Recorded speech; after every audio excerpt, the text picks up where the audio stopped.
مومن مردوں سے کہہ دو کہ اپنی نظریں نیچی رکھا کریں اور اپنی شرمگاہوں کی حفاظت کیا کریں، یہ ان کے لیے بڑی پاکیزگی کی بات ہے، اور جو کام یہ کرتے ہیں اللہ ان سے خبردار ہے۔ اور مومن عورتوں سے بھی کہہ دو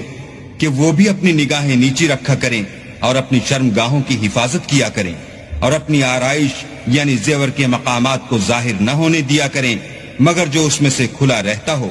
اور اپنے سینوں پر اوڑھنیاں اوڑھے رہا کریں، اور اپنے خامند اور باپ اور خسر اور بیٹوں اور خامد کے بیٹوں اور بھائیوں اور بھتیجوں اور بھانجوں اور اپنی ہی قسم کی عورتوں اور لونڈی غلاموں کے سوا نیز ان خدام کے جو عورتوں کی خواہش نہ رکھیں، یا ایسے لڑکوں کے جو عورتوں کے پردے کی چیزوں سے واقف نہ ہوں، غرض ان لوگوں کے سوا کسی پر اپنی زینت اور سنگار کے مقامات کو ظاہر نہ ہونے دیں،